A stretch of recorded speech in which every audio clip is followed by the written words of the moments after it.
je voulais partir d'une considération assez générale qui n'est pas spécifique que des recherches sur le cerveau ou sur la cognition humaine. Et c'est qu'en ces moments, on vit une période où on est un peu tiraillé entre deux tendances opposées. Une tendance qui nous dit qu'il faut suivre, que les bonnes décisions se prennent en suivant nos instincts et nos intuitions, et qu'il faut se fier aux sensations de notre estomac et de nos sensations profondes et de nos émotions. Et de l'autre côté, on nous invite par contre à être très attentifs à ce que la science nous dit à propos du monde, à propos des nouvelles connaissances et de la manière où la science peut nous aider à prendre des meilleures décisions, probablement, que si on se limite à écouter cette voix de l'estomac, cette voix instinctive qui devrait nous guider. Donc, j'ai représenté d'une manière un peu humoriste ces deux positions. D'un côté, c'est Oprah Winfrey, disons, la télévision, qui nous invite à ça. De l'autre côté, le directeur du journal Science, qui a prononcé cette phrase très forte, la décision politique, la prise de décision en général dans des questions sociétales a besoin de la science. Dans des domaines très très différents. Et on le voit, je pense, tous les jours, en ouvrant le journal. La science est appelée, et on est appelé à comprendre la science quand on s'occupe de quelle thérapie choisir, parce qu'on est de plus en plus actifs dans ce domaine. On se fie plus seulement à notre médecin de confiance.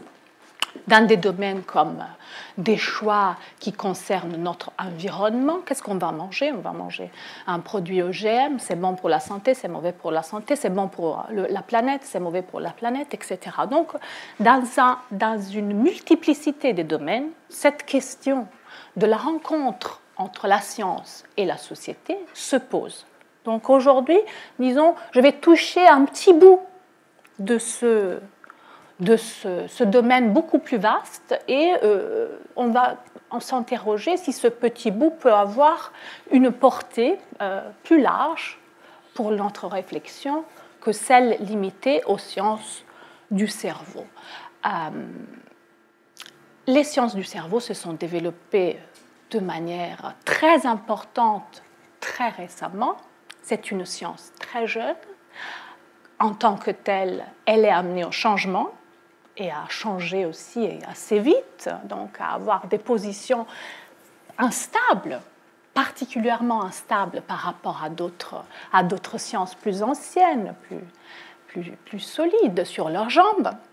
Mais en dépit de ça, au cours des toutes dernières années, les applications, non seulement la recherche théorique, mais les applications auxquelles les sciences du cerveau et de la cognition en général, quand je parlerai du cerveau, je vais mélanger, je ne vais pas vraiment distinguer entre le cerveau et l'esprit. Je vais considérer que l'esprit est une manifestation de cet organe biologique, et cet organe biologique qu'est le cerveau est le soustrait de ce qui se passe dans notre cognition et dans notre esprit. Donc, sont amenées ces sciences à se prononcer, à s'appliquer dans une quantité de domaines. Et certains de ces domaines ont un intérêt très pratique, la robotique, l'interaction en machine, la médecine, les traitements des maladies du cerveau, de certaines pathologies, mais aussi ces sciences sont souvent appelées à se prononcer, à guider le policy making et la décision politique, pas à la guider, à informer la prise de décision dans des domaines d'un intérêt sociétal plus que directement applicatif et pratique très très vaste. La loi, on parle de neuroloi, le marketing, et on a le terme neuromarketing, l'économie, la neuroéconomie, la neuropolitique et récemment aussi la neuroéducation. Donc on assiste à une multiplication des neuro-quelque chose. Et ça nous dit des choses sur notre société, non seulement sur cette science du cerveau et de l'esprit. Moi, je m'occupe et je m'intéresse en particulier des applications et de la rencontre entre les sciences du cerveau et de l'esprit et le monde de l'éducation et des technologies. Donc, c'est un point de vue, encore une fois, particulier. Or, cette rencontre récemment, très récemment, disons au cours des 10 dernières années, a foisonné.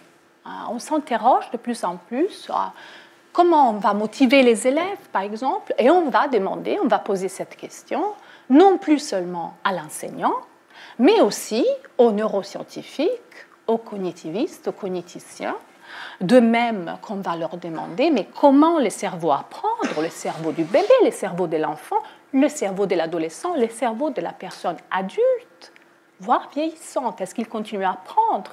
Qu'est-ce que ça veut dire apprendre? Donc, ces thèmes sont devenus des thèmes de recherche scientifique, mais en même temps des thèmes d'interrogation sociale et de rencontre entre science et société. Or, bien que je suis très convaincue du fait que cette rencontre est une rencontre qu'on doit poursuivre, sur laquelle il faut absolument travailler, parce que je ne crois pas, et on le verra, je pense, à la fin de cette discussion, que nos instincts et nos intuitions nous guident nécessairement vers des bonnes prises de décision, il y a de toute manière des risques dans cette rencontre. Des risques qu'il faut connaître, qu'il faut anticiper pour favoriser une rencontre heureuse entre la science et la société. Je vais très brièvement décrire 3 types de risques qui me sont un peu plus connus parce qu'ils font partie de cette rencontre dans le domaine de l'éducation. Le premier risque, le premier terrain incertain, est celui qui consiste à penser qu'on pourrait utiliser le savoir scientifique d'une manière directe, immédiate et surtout prescriptive. Et je vous fais un exemple. En 2010, en Angleterre sort une étude. En Angleterre, il y a encore beaucoup d'écoles séparées par genre, école des filles et école des garçons. Une étude sort qui montre une étude, une méta-analyse, donc une étude qui porte sur d'autres études et qui les résume d'une certaine manière, qui montre qu'effectivement, les filles et les garçons séparés apprennent mieux. Et surtout les filles. Les soustraire à la compétition avec les garçons, surtout dans certaines matières, leur permet d'obtenir des meilleurs résultats en fin d'année. C'est une donnée intéressante. En 2011, une autre analyse, je vous dis, c'est des sciences jeunes, hein, et c'est des études qu'il faut laisser reposer un tout petit peu. Ça, c'est une autre indication. Mais en 2011, une autre étude montre que c'est probablement pas tellement vrai, que les filles apprennent mieux quand elles sont séparées des garçons, quand les classes sont séparées. Pourtant, même si on avait pu garder ce résultat, si ces résultats avaient été confirmés et reconfirmés, qu'on les considérait solides, est-ce que ce résultat scientifique aurait été suffisant à guider, à motiver une prise de décision comme quoi on va réformer l'école et dorénavant pour favoriser l'apprentissage des filles et garçons d'un côté, filles d'un côté et garçons de l'autre. En réalité, un domaine d'intérêt social comme l'éducation répond à plusieurs valeurs qui ne sont pas seulement limitées à permettre un meilleur résultat en fin d'année sur les mathématiques ou une autre matière.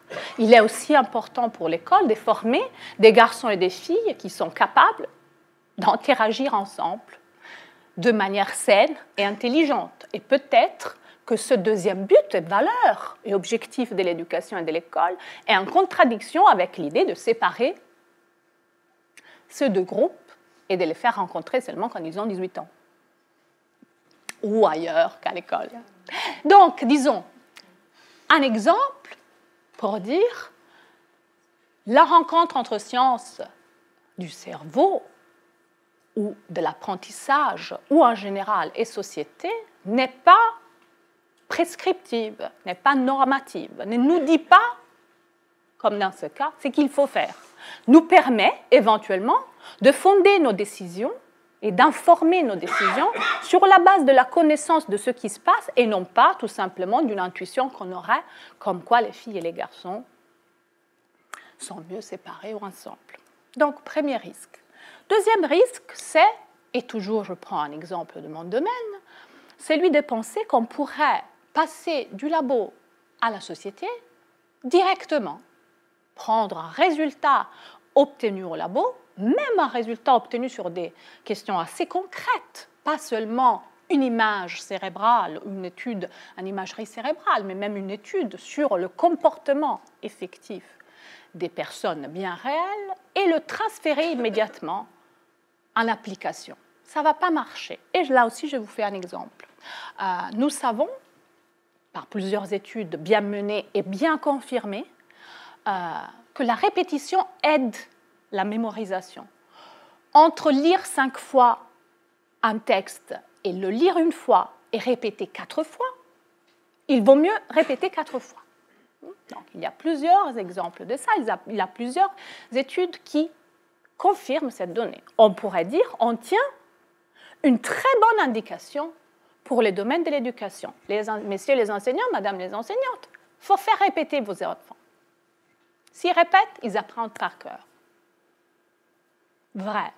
Mais peut-être que cette méthode-là, qui fonctionne en laboratoire, une fois réalisée dans la classe, est tellement rébarbarative et dépourvue d'intérêt pour les élèves qu'elle va tuer leur motivation. Et du coup, le groupe d'élèves qui a suivi cette bonne indication cognitive va apprendre moins bien que les autres parce que la méthode n'a pas été testée là où elle est réellement utilisée, c'est-à-dire dans la classe, dans l'environnement réel d'apprentissage avec ses aléas. Ce qui rend l'application des sciences de la cognition et du cerveau à l'éducation particulièrement difficile parce que c'est beaucoup plus facile de tester en laboratoire que de tester dans une classe avec toutes ces variables et de diviser des élèves de manière à avoir des tests corrects, randomisés, contrôlés, comme on les fait en laboratoire. Un troisième risque est représenté par le fait que les discours, le jargon neuroscientifique et les images produites par les neuroscientifiques ont un effet persuasif magnifique. Là aussi, il y a des études qui ont été conduites par des neuroscientifiques qui montrent que si vous prenez 2 textes également mauvais en termes explicatifs, sur l'un, vous collez une belle image du cerveau. Sur l'autre, vous collez un diagramme qui représente les mêmes données quantitatives que l'image. Sur le troisième, vous ne collez rien du tout. Eh bien, le premier, avec la belle image du cerveau, est beaucoup plus convaincant. On ne s'aperçoit pas que l'explication qu'il contient est au fait circulaire, n'est pas une vraie explication. Donc, une sorte de pouvoir séductif des images. On le voit, on a l'impression de toucher du doigt quelque chose. C'est très convaincant. Même discours pour le jargon neuroscientifique. Encore une autre étude qui a été faite aussi sur des étudiants en psychologie montre qu'ajouter un descriptif, un simple discours qui dit telle chose arrive de cette manière et l'aire X, Y s'active. L'aire XY s'active n'est pas une explication causale, c'est juste une information de localisation. Elle est précieuse par les scientifiques. Pour ceux qui ne font pas de la recherche en neurosciences, elle ajoute très peu de choses. Elle ajoute une information de localisation, pas une explication. Mais elle est lue comme une explication, comme une cause. On se sent parfaitement satisfait par cette explication et du coup, le texte à nouveau circulaire apparaît plus convaincant. Donc, un pouvoir séductif qui n'est pas en réalité limité aux neurosciences, au jargon, aux images neuroscientifiques, ni seulement aux explications scientifiques. Si vous faites la queue devant une machine pour photocopie et que vous dites « Est-ce que je peux couper, est-ce que je peux faire une copie ?» Les gens devant vous vont vous dire « Non, vous êtes derrière, vous attendez. » Mais si vous dites Est-ce que je pourrais faire une photocopie? Parce que là, je devrais vraiment faire une photocopie. J'ai besoin de faire une photocopie. La phrase est beaucoup plus longue. Vous allez sauter des places dans la file. Donc, je vous le dis de là que je vous le dis. Ça peut marcher aussi chez le boulanger. Ça s'appelle l'effet persuasif. C'est des Xerox machines. Non, il y a un effet persuasif dans des explications plus longues. Le plus que vous donnez des arguments, même s'ils n'ont rien à voir, même s'ils sont circulaires, ça donne de l'allure. Donc, savoir ça, ça aide certains à convaincre, ça doit aider les autres à être très attentifs quand on cherche à nous convaincre. Vous pouvez imaginer que tout ça est très inquiétant quand on pense à ce qui arrive sur la table d'un enseignant, par exemple, en termes d'explication, qu'on lui dit que cette méthode-là, elle va marcher parce qu'elle est basée sur des faits scientifiques, neuroscientifiques, et qu'on décore tout ça avec des images du cerveau brillantes, pleines de couleurs, magnifiques. C'est inquiétant. Donc, à risque, à savoir, il faut être préparé que la rencontre entre sciences et société cache des choses. C'est risque numéro 4. Et c'est le thème central de ce soir. Là, c'est une citation de quelqu'un qui s'est occupé beaucoup de la rencontre entre sciences cognitives et éducation. Si on veut que cette rencontre advienne, il est fondamental, en plus de ce qu'on vient de dire, d'avoir la bonne science. Ça peut paraître trivial, mais très souvent, on ne l'a pas. On ne l'a pas en tant que nous, grand public, de plusieurs sciences, parce qu'on ne peut pas être expert en tout, mais souvent ne l'ont pas ceux qui prennent des décisions et qui justifient ces décisions sur la base de faits soi-disant scientifiques.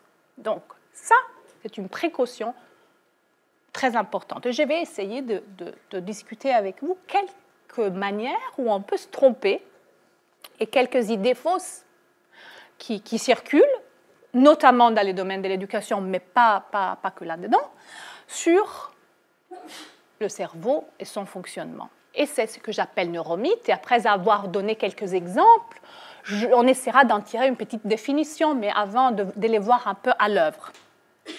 Donc, un neuromythe qui est très répandu, je ne sais pas si vous en avez déjà eu vent, c'est appelé l'effet Mozart.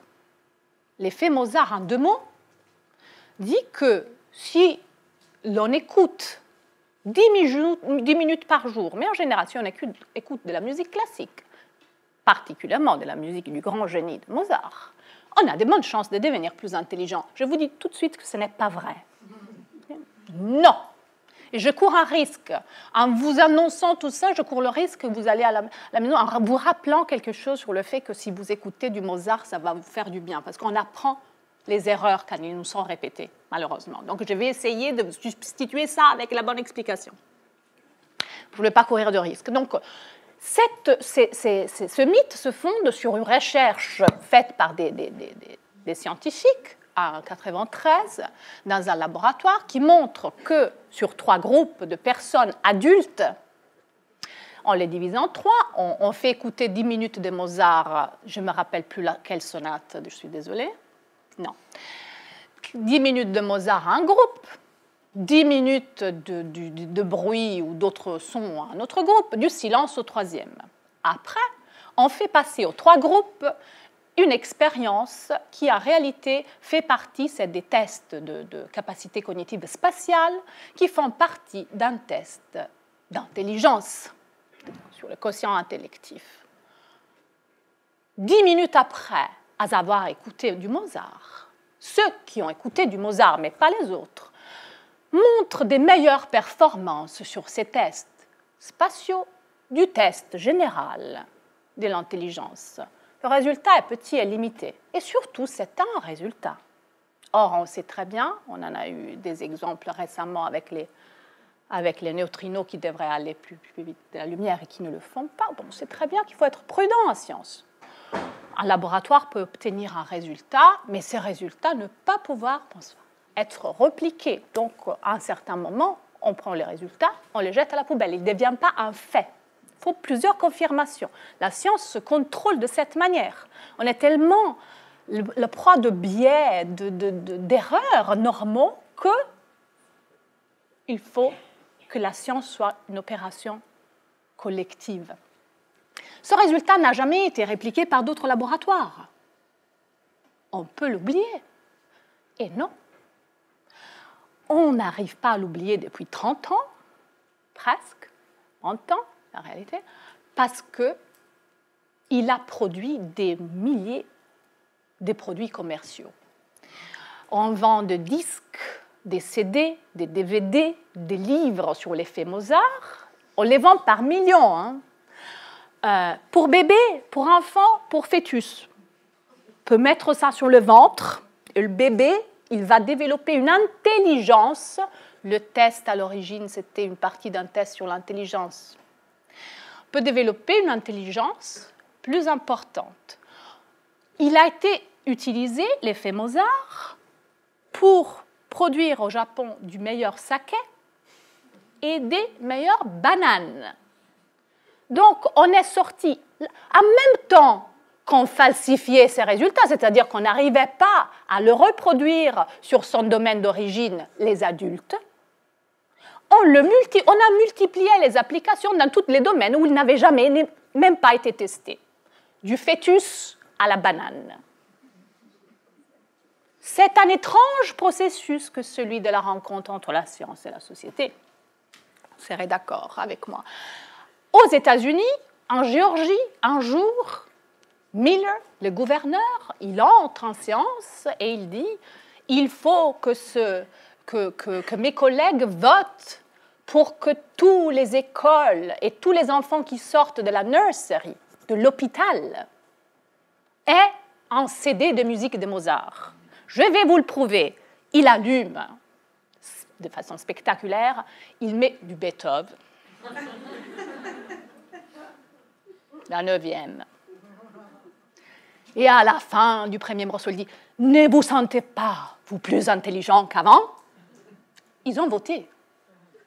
Ce n'est pas énormément d'argent. Et franchement, écouter du Mozart, ça ne fait pas du mal. Et de Beethoven non plus. Mais, si c'était pour améliorer l'intelligence ou les prestations scolaires des futurs citoyens américains, c'est probablement raté.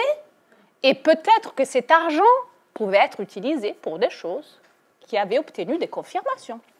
Donc, un autre mythe, là aussi assez diffusé, c'est le mythe, en 2 mots. Vous n'avez pas appris à jouer du violon avant 3 ans? Vous pouvez toujours vous y mettre. Hein? Non, ça exerce autre chose, c'est intéressant. Les maths, rien, vers 2 ans, un petit cours pour l'enfant? Non. Quand il va arriver au primaire, bon, on verra, etc. Le mythe des 3 premières années, c'est fichu à 3 ans. Donc, puisque c'est fichu à 3 ans, ou en relation avec ça, avant 3 ans, allez-y. Et ceux qui sont parents ou grands-parents ont sûrement reçu des objets pour leurs petits qui stimulent à la fois, leurs petits, je veux dire les petits des 3 mois, hein, qui stimulent à la fois les compétences en anglais, le toucher, l'audition, la vision des couleurs, la vision du mouvement, etc. Ça présente en boîte en plastique, ils doivent taper théoriquement. Et ça, souvent, ces produits s'appellent Baby Einstein, Baby Mozart, Baby Beethoven. Donc, l'idée, c'est que si on superstimule, mais au bon moment, c'est-à-dire avant les 3 ans, on a des bonnes chances de faire en sorte que nos enfants deviennent terriblement intelligents. Ça informe aussi des choix politiques. Hein? Ce n'est pas que des produits commerciaux. Ce mythe, comme l'autre, a ses bases dans de la science, dans des recherches scientifiques. Par exemple, dans des recherches scientifiques conduites sur le chat et sur le singe, qui montrent qu'il y a des périodes critiques après lesquelles la vision, si elle a été empêchée, ne se développera plus de manière normale. cette période, elle est à 3 mois à peu près pour le petit chat. On fait une occlusion. Sur d'autres études qui ont montré qu'effectivement, il y a une période de la vie des animaux, des différents animaux, y compris de l'homme, où le cerveau produit plus de connexions entre ces briques de construction, c'est-à-dire plus de synapses entre ces neurones, et qu'après, ces synapses commencent à être coupées en raison de l'expérience.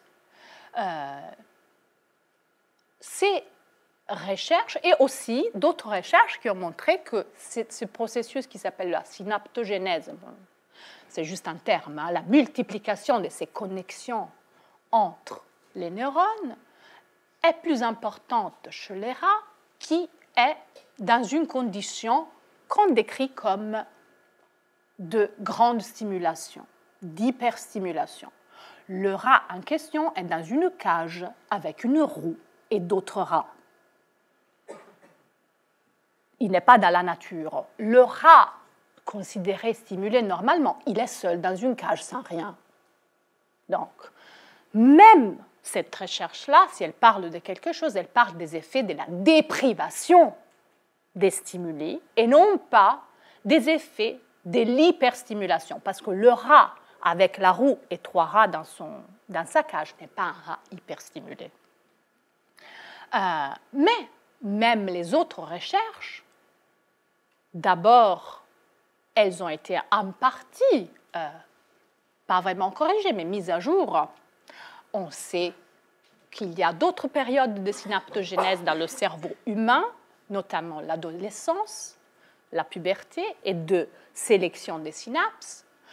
On sait aussi qu'il y a une croissance des nouveaux neurones dans les cerveaux, notamment, non seulement des oiseaux qui chantent, mais aussi dans les cerveaux des chauffeurs de taxis londoniens. Les chauffeurs de taxis londoniens sont divisés en 2 catégories. Il y a les chauffeurs normaux, il y a les chauffeurs de cab, le taxi noir. Ils doivent apprendre par cœur 25 000 en rue et passer un examen qui s'appelle The Knowledge. Ça fait déjà peur. Un quart de ceux qui se présentent le passent. C'est pire que l'université. C'est très dur, c'est une longue préparation d'années. Des neuroscientifiques en Angleterre, à Londres, ils ont eu la bonne idée d'aller voir dans le cerveau de ces gens un peu spéciaux et de remarquer effectivement que dans une zone spéciale, particulière du cerveau, l'hippocampe, il y avait une croissance de nouveaux neurones. Et on sait qu'effectivement, même dans les cerveaux adultes, toute la vie, il y a des nouveaux neurones qui se forment au moins en 2 zones du cerveau. On sait aussi qu'il y a des zones du cerveau qui se réarrangent, disons, des cartes du cortex qui se réarrangent suite à des lésions, avec les zones à côté qui vont envahir la zone lésée ou qui a été déférentée, par exemple quelqu'un qui a perdu un membre. Mais que cette invasion arrive aussi dans les cas de musiciens qui souffrent d'une paralysie de certains doigts de la main parce que l'exercice répété a fait en sorte qu'une partie des cartes du cerveau ait envahi les cartes à côté. Donc, c'est comme si dans leur cerveau, 2 doigts étaient représentés par la même aire cérébrale. Donc, on sait que, et on appelle tout ça la plasticité du cerveau. Naturellement, il est très facile d'un mythe à tomber dans l'autre. Donc, on était passé du 3 ans, c'est fichu, à tout est possible à tout moment parce que le cerveau, au fond, c'est de la gélatine qu'on peut remodeler. Ça s'est renforcé beaucoup à contact avec les discussions sur l'effet des nouvelles technologies sur notre cerveau. Est-ce qu'elles nous recablent complètement? Est-ce qu'elles nous transforment? Elles transforment notre nature, pas nécessairement la nôtre, celle de la nouvelle génération, en réalité, en créant cette distance ne peut pas colmer, qu'on ne peut pas remplir entre les natifs digitaux, les natifs numériques qui parlent une langue qui n'est pas la nôtre, qui savent faire des choses incroyables, qui savent utiliser en même temps le téléphone, l'ordinateur, regarder la télévision, vous répondre à table, faire les devoirs et, si possible, tenir une conversation avec un ami qui est sur la porte. Est-ce que le cerveau est tellement plastique qu'un peu d'exposition à des technologies a transformé un cerveau qu'on sait être strictement unitâche, une à la fois, en un cerveau multitâche. Notre cerveau est unitâche, ça veut dire qu'on fait plusieurs choses en même temps, mais qu'en réalité, on a juste l'impression que le cerveau fait ça. En réalité, le cerveau switch. Vous êtes en train de conduire, il est concentré sur ça. Si vous avez un téléphone à la main, il switch. Il fait un peu téléphone, un peu conduite, un peu téléphone, un peu conduite, un peu téléphone, pang. Vous pouvez jouer 2000 heures par an avec des jeux vidéo, pang, pareil, parce que ça s'entraîne, parce que le cerveau n'est pas tellement plastique qu'il peut changer sa constitution même, ses fonctions, ses limites et ses contraintes à la manière d'appréhender le monde et de l'interpréter. On change beaucoup de choses. Et on apprend tous les jours. Et la plasticité est en réalité pour laquelle on a une vérification immédiate, quotidienne. On apprend tout le temps des choses nouvelles. La plasticité synaptique, c'est-à-dire le changement de la force des connexions entre les neurones, est largement suffisante à expliquer ça. On n'a pas besoin mettre en cause la poussée de nouveaux neurones. On ne sait pas à quoi ils servent, ou des phénomènes comme le récablage des cartes cérébrales. Savoir que toute la vie on peut apprendre est quelque chose qui est devant nos yeux. Et on sait que l'explication, que le substrat neural, il doit exister, parce qu'on ne peut pas apprendre sans que rien n'échange dans notre cerveau. Ça serait surprenant si quelque chose changeait dans nos pieds, mais pas dans notre cerveau, qui est l'organe de la pensée et de l'apprentissage. Donc quelque chose change là-dedans. Ce qui change, c'est le poids, la force des connexions qui, établies à peu de temps après ou même avant la naissance, font en sorte que les différentes briques du cerveau soient connectées l'un à l'autre. Donc, des neuromythes qui s'unissent volontiers à des technomythes, comme le mythe de la génération Google, de la génération des natifs numériques. Ce qui ne veut pas dire qu'on ne fait pas des choses différemment, hein, mais on est toujours la même espèce. On peut se rassurer sur ça. Si ce n'était pas le cas, on serait beaucoup plus différent des autres cultures, de ceux qu'on ne l'est pas, des personnes qui grandissent dans une autre culture, de ceux qu'on ne l'est pas. On est beaucoup plus semblable de ce qu'on cherche à nous peindre entre générations, comme entre cultures. On a un cerveau commun qui, bien sûr, change en raison de l'expérience, mais qui, de manière fondamentale, a sa nature humaine et nous garantit une nature humaine commune. Donc, l'autre mythe connecté au mythe de la plasticité est le mythe du cerveau-muscle. Or, personne ne propose que le cerveau soit réellement, physiologiquement un muscle. Mais cette métaphore, elle est bien présente quand on parle ou on pense aux différentes techniques et produits pour l'entraînement cérébral, la gymnastique cérébrale, le brain training. Faire du sudoku tous les jours, des mots croisés tous les jours. C'est très stimulant pour le cerveau parce qu'on est horriblement curieux et on a horriblement envie de résoudre des problèmes. On ne résiste pas à ça. C'est comme un bonbon. S'il y a un problème, il faut y aller. Mais est-ce que ça entraîne nos capacités mentales? Ou est-ce qu'on peut, en général, fortifier sa mémoire et que ça marche partout? C'est prudence. Plusieurs études nous montrent, au fait, que des personnes qui ont passé 2500 heures, ce n'est pas le sudoku 10 minutes par jour, 2500 heures, 2 ans, à multiplier par 10 leur capacité de mémoire à court terme. Mémoire à court terme, c'est la mémoire de travail. C'est les informations qu'on arrive à manipuler, sur lesquelles on arrive à faire des opérations en même temps. 1956, c'est le début des sciences cognitives, grand article, on ne l'a plus vraiment trop changé, dit cette mémoire à court terme, elle peut bien travailler sur 7 plus ou moins 2 items. Ce n'est pas beaucoup. Donc, la personne dont je vous parle, c'était un étudiant, il faisait partie d'une expérience, on l'appelait SF. Il arrive à retenir dans sa mémoire à court terme 70 items. C'est x 10. Hein.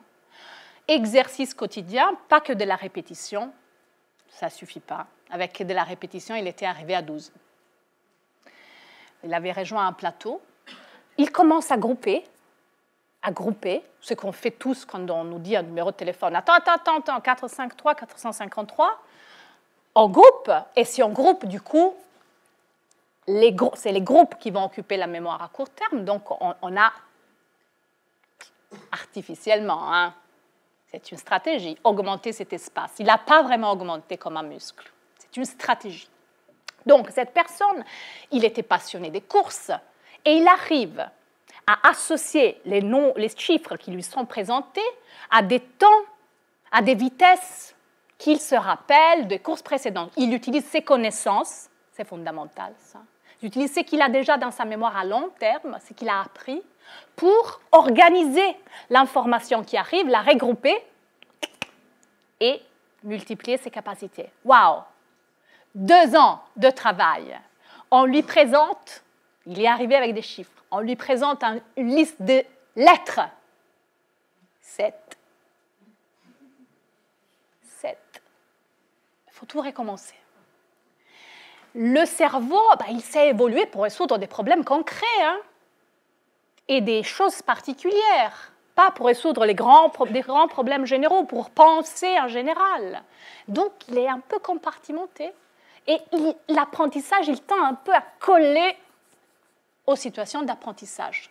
Pareil pour les joueurs d'échecs. Ils ne font pas des bons généraux de guerre. Ils font des bons joueurs d'échecs. C'est déjà quelque chose. Mais et ils ont une très bonne mémoire. Hein. Je ne sais pas si vous connaissez des maîtres d'échecs, mais là aussi, des études ont été faites sur des vrais maîtres. Ils sont capables de mémoriser en 5 secondes la configuration sur un plateau, sur une table d'échecs. Le joueur débutant,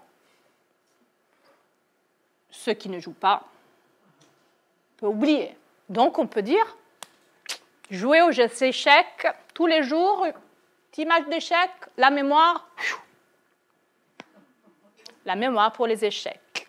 Parce que dès qu'on prend les pièces et qu'on les met dans une configuration qui ne correspond à aucune configuration possible du jeu, le maître d'échecs retombe aux mêmes prestations que les autres. Il n'arrive pas à utiliser ses connaissances préalables pour organiser l'information et la rendre tellement compacte à pouvoir la retenir dans sa mémoire à court terme. Donc, c'est la connaissance et c'est les stratégies qui font ça, mais c'est très difficile de généraliser et d'éteindre nos apprentissages, nos expertises surtout, à un domaine qui n'est pas celui où on les a acquises. Souvent, les prix Nobel, ils disent des grosses conneries sur des domaines à côté. Et pourtant, ils sont des grands experts dans leur domaine. Nous, pas tous. Hein. Moi aussi. Donc, un autre exemple, ça, vous ne pouvez pas me dire que vous n'avez pas entendu ça. On n'utilise que le 10% de notre cerveau. Non, on l'utilise entier. Désolée. Ça serait super, parce que qu'est-ce qu'on pourrait faire avec le reste? On nous a dit qu'on pouvait faire plein de choses. Hein? Plier des cuillères avec la pensée. Il suffit de mobiliser le restant 90% et on peut transmettre la pensée. Les raisons de ce mythe sont mystérieuses, sauf les raisons, disons, optimistes et psychologiques. Mais Il paraît que Einstein un jour a dit qu'il utilisait seulement les 10% de son cerveau, que William James a dit qu'on utilisait seulement les 10% de nos capacités mentales. Même si Einstein l'avait dit et après sa famille dit qu'il ne l'a pas dit. Mais même s'il l'avait dit, comme on le disait, il était un grand expert de physique. On ne voit pas pourquoi il devait être aussi un expert en cerveau. Donc, ce n'est pas parce qu'on est un génie, quelque part, qu'on l'est partout. Donc, mais ce mythe, il ressort un peu partout. On le lie au mythe du cerveau-muscle. Donc, alors, entraînons le cerveau-muscle comme ça, après on gagne sur les 90%. Et puisque le cerveau, il est plastique, on arrive. Mais tout ça, s'il vous plaît, avant 3 ans. Et en écoutant beaucoup de Mozart. Je pense, mais ça c'est une hypothèse et j'aimerais la tester un jour, que le fait de voir beaucoup d'images de ce genre du cerveau renforce bien le mythe du 10%. Parce que quand on vous dit que ça c'est le cerveau qui lit ou que c'est le cerveau qui calcule, etc., lire c'est quelque chose qui demande beaucoup d'efforts quand même. S'il y a seulement 3 points qui s'allument et que le reste est gris, là, tu t'imagines qu'est-ce que je comprends quand tout le reste est brillamment jaune? Waouh! Et ça, c'est un problème des images. Et on y reviendra. Donc, dernier exemple, et après on va à la définition et on cherche à comprendre pourquoi on a ces mythes. Cerveau droit, cerveau gauche. Là aussi, moi, ça m'arrive, je ne sais pas vous. Mais si je vais à un dîner et que je dis « tu t'occupes de quoi ?» Sciences cognitives, moi, je suis plutôt cerveau droit. Je suis très intuitif, un peu émotionnel, un caractère plutôt féminin. Et tu sais, j'aime l'art, la créativité. C'est le moment des grands embarras. On est poli. Donc, mais là aussi, on peut être poli parce qu'on peut y arriver doucement. Il y a des bases. Je veux dire, c'est vrai que les 2 hémisphères du cerveau ne sont pas identiques, ne sont même pas la même dimension. C'est vrai que les 2 hémisphères du cerveau ont une spécialisation, qu'ils font des choses différentes. On l'a beaucoup étudié, par exemple, sur des personnes qui ont malheureusement une section en des fibres qui, justement, des fibres qui relient les 2 hémisphères et qui font en sorte que les 2 hémisphères travaillent ensemble. Quand ces faisceaux de fibres, le corps calleux, il est coupé, il se produisent des choses bizarres. Une partie de notre cerveau ne sait pas ce que l'autre partie, elle fait. Mais seulement une partie du cerveau a, et là je simplifie, la capacité de s'exprimer verbalement. Ce qui fait qu'il y a une partie du cerveau qui voit des images qui lui sont présentées sans que le cerveau langagier, cerveau gauche, le sache. Du coup, on demande à la personne de choisir une image sur une liste qui a trait à l'image qu'ils sont en train de regarder. Le cerveau gauche fait choisir à la main droite l'image qui correspond à la patte d'oiseau, je pense que c'est un poulet, coq. Bon. Mais l'autre main, l'autre partie du cerveau, va choisir une pelle. Parce qu'elle a vu qu'il y a de la neige, effectivement, et que la pelle peut être utile à faire passer la voiture. On demande à la personne, pourquoi avez-vous choisi le poulet, coq et la pelle? Le poulet, c'est clair, il y a une pâte, etc. Mais la pelle, quand il y a des poulets, quand même, il faut faire du nettoyage. Ce n'est pas qu'il a vu de la neige, il invente. Donc, ça, c'est des bases réelles d'une différence entre cerveaux. Mais de ça, on est passé à quoi? Et ça, c'est mon domaine de l'éducation. On est passé à des méthodes qui s'appellent Brain Gym et qui consistent, je ne vais pas vous faire les exercices, mais qui consistent en partie, qui disent que quand un enfant a du mal à apprendre, ou en général, quand on est dans une situation de stress, etc., les différentes parties du cerveau se déséquilibrent, se déconnectent. Et qu'on peut faire des exercices pour les reconnecter. Par exemple, Vous ne le refaites pas parce que ça ne sert à rien. Hein. Vous avez tous un corps calleux qui marche, qui fait très bien la liaison entre les deux hémisphères, sinon on les verrait. Vous seriez en train de vous boutonner avec une main et de déboutonner avec l'autre. J'ai vu ça. Donc, on dit que si vous faites ces exercices-là, de croiser tous les matins, avant de faire de la lecture ou des maths, les deux hémisphères se récalibrent et travaillent mieux ensemble. C'est comme Mozart. Est-ce que ça fait du mal aux enfants de faire ce geste-là? Bien sûr que non. Mais bien sûr que mais même, c'est amusant. Et d'autres, il faut presser des boutons là. Le sang afflue au cerveau et on marche mieux. Il faut boire un verre d'eau avant de commencer le cours. C'est du thé. Ça réhydrate le cerveau, qui est fait en large partie d'eau, et donc ça marche mieux. Ça a été testé, hein, tout ça. Ça ne marche pas, mais est-ce qu'on en avait besoin de dépenser de l'argent pour tester tout ça? C'est toujours bien testé, parce que ça peut marcher pour d'autres raisons. Mais si c'était vrai, on devrait prendre toute notre biologie, y compris celle qui nous fait prendre de l'aspirine quand on a mal à la tête, et la jeter à la poubelle. Donc, ces exemples-là pour arriver à une petite définition de qu'est-ce que serait un neuromythe.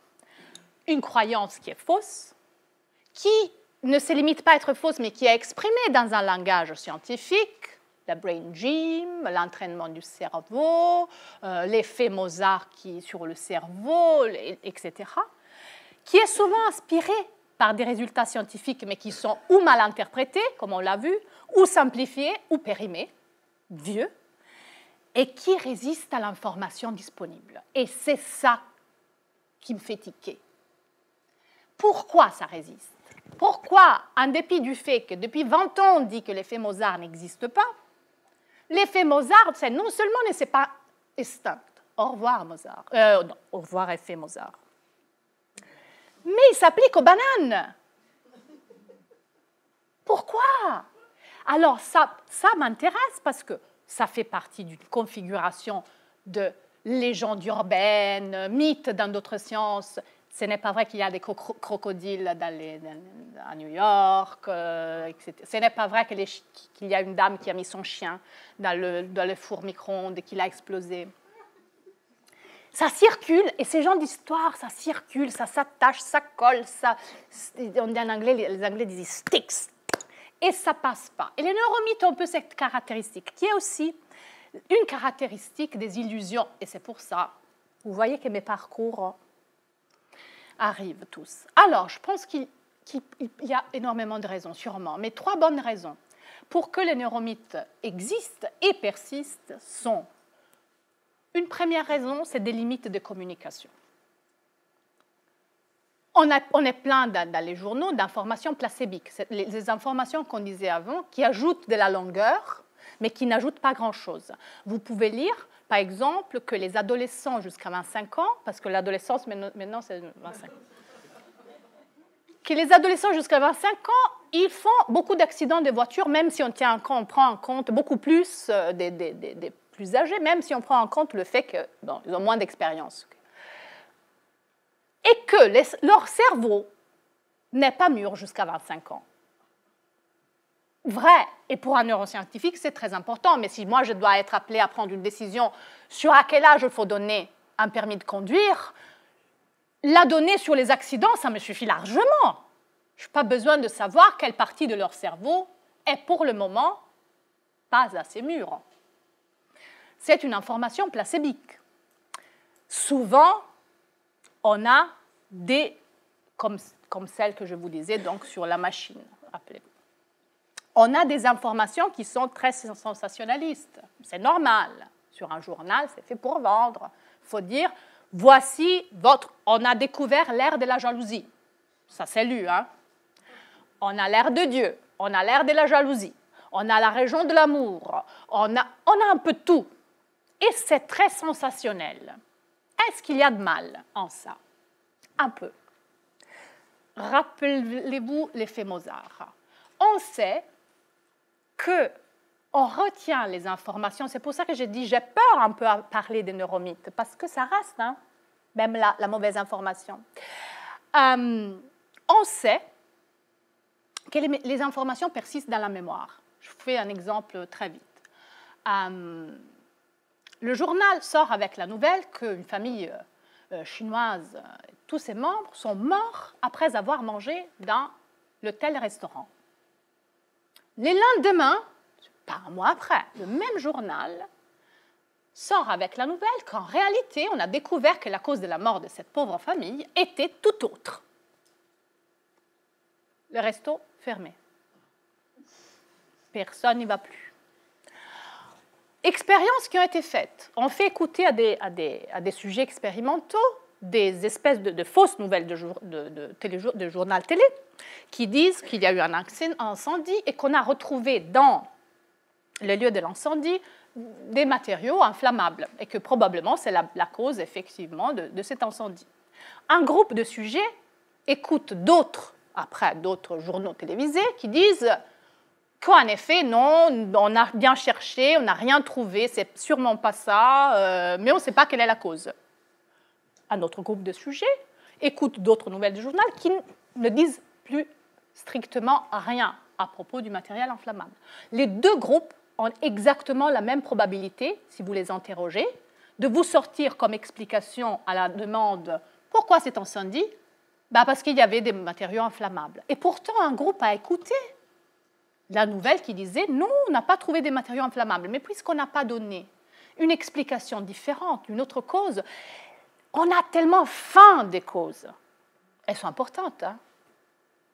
Savoir que manger un certain champignon cause la mort pour nos ancêtres, c'était la survie. Donc, on tient aux causes et on colle. Donc, si on sort avec une nouvelle très sensationnelle dans les journaux, elle colle dans notre cerveau. Elle colle bien et on la garde. Mais la science n'est pas comme ça. La science change. Et les sciences nouvelles, et un seul résultat est amené à changer, surtout s'il est très sensationnel, très surprenant. Il est censé changer, les neutrinos, assez vite. Mais la première nouvelle, elle risque de rester là, implantée, on risque de la ressortir au mauvais moment. Troisième limite de la communication, quand on parlait du mythe du 10%. Des informations manquantes. On nous donne toutes les images du cerveau qu'on veut, même plus. Mais on ne nous explique jamais qu'est-ce que c'est et comment c'est obtenu, ou rarement. Et on a la tendance un peu à penser que c'est un peu une photo, parce que les titres aussi nous aident à le penser. On a regardé dans le cerveau. On va espionner dans le cerveau. Voici une photo du cerveau. Ce n'est pas des photos, ce n'est pas des Polaroids. Il y a un processus statistique de soustraction, la raison pour laquelle on ne voit que 2-3 points bien brillants et le reste gris plat. C'est parce qu'on a fait des soustractions, on a regardé une fonction spécifiquement, qu'est-ce qu'elle active dans le cerveau, alors que tout le reste du cerveau, il est actif en faisant autre chose, nous permettant de respirer, nous permettant de penser à autre chose, de voir la machine qui est autour de nous, d'entendre ce bruit horrible des machines. Pour les IRM, et on ne les voit pas, les airs de l'audition bien allumés, en rouge, en disant « Oh mince, qu'est-ce que c'est ce truc ?» Parce que ça passe à la soustraction. Tous les deux sujets, c'est lui qui a fait la tâche et c'est lui qui ne l'a pas faite, ils avaient tous les deux. Donc, mais tout ça, est-ce qu'on nous l'explique quand on nous montre des images du cerveau? Est-ce qu'on nous dit que c'est des images professionnelles? Non. Et donc, il y a des informations manquantes. Deuxième raison générale pour que les mythes sur le cerveau, à ces moments plus que d'autres, se multiplient et cette vie heureuse, c'est qu'on vit dans une période de neurophilie. Ça nous intéresse. Je suis la première. Hein. Je bouffe toutes les informations sur le cerveau qui passent. Ça nous intéresse, mais pas seulement personnellement, je veux dire. On a beaucoup de projets qui portent sur ça. On a des programmes de recherche. On a eu la décennie du cerveau, qui donne lieu à ces magnifiques conférences, à part la mienne, je veux dire, à cette idée magnifique de faire rencontrer la science et la société d'une manière intelligente. Donc, on a des rapports qui se multiplient et on a des produits. Ça, c'est les Gatorade pour le cerveau. Il y en a un qui fait pas dormir, mais bon, il y en a un, bon, il y a un peu de tout. Et il y a énormément de bonnes émissions, des bons programmes sur le cerveau. Donc, c'est clair qu'il y a un intérêt, il y a une communication pas toujours exaltante, mais des fois, oui, ce programme-là, il est magnifique. Ça peut donner lieu à des méconceptions, mais ça ne suffit pas. Et là, c'est vraiment ce qui me fait... Et on revient au début. Au pourquoi, je pense qu'il faut, en dépit de ces risques, aller regarder qu'est-ce que fait et dit la science pour prendre des bonnes décisions, pour informer nos décisions. Parce qu'on a plein d'intuitions qui nous trompent. Et ce n'est pas parce qu'on est mal fichu, c'est parce qu'on a un cerveau qui est vieux. Il y a Tooby et Cosmi disent, dans notre boîte crânienne se cache le cerveau d'un chasseur-cueilleur. Et les processus du chasseur-cueilleur sont encore là, mais le monde autour de nous, il a drôlement changé. Donc, vous mettez un chasseur-cueilleur devant un écran d'ordinateur, waouh, ça peut faire des situations bizarres. Donc, je pense qu'il y a aussi, en plus des conditions externes, la communication, l'intérêt, il y a aussi des conditions qui font partie de notre propre fonctionnement et qui font qu'on filtre l'information, même si elle est bonne, d'une manière qui nous arrange un peu, qui arrange le fonctionnement de notre cerveau. Le mythe du 10%, le mythe de l'effet Mozart, qu'ils sont consolatoires. Ça nous permet de garder ce qu'on appelle l'illusion cognitive optimiste. On se voit tous un peu meilleurs de ce qu'on est. Un peu plus intelligent, un peu plus savant, un peu plus compétent, notre famille aussi, nos enfants, un tout petit peu plus jolis, intelligents que les autres. Il ne faut pas le dire, mais on le sait. On se croit avoir une attention, on se croit multitâche. Vous voulez une illusion optimiste, plus optimiste de celle-là? Quand on a la preuve tout le temps que dès qu'on fait deux choses en même temps, on brûle les pattes, on fait un accident de voiture, etc. C'est très optimiste, ces pensées multitâches. Il y a plein d'expériences qui nous montrent qu'on pense qu'on peut oublier, mais qu'on ne nous fera pas avoir un faux souvenir. Ouf!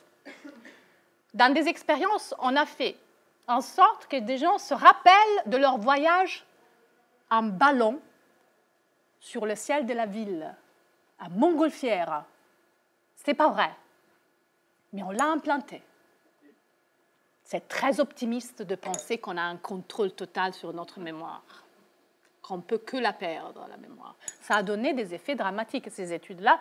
Ça a fait suite à des tragédies aux États-Unis, sur des procès judiciaires sur des personnes qui se rappelaient à l'âge adulte avoir été violées par 225 membres de leur communauté.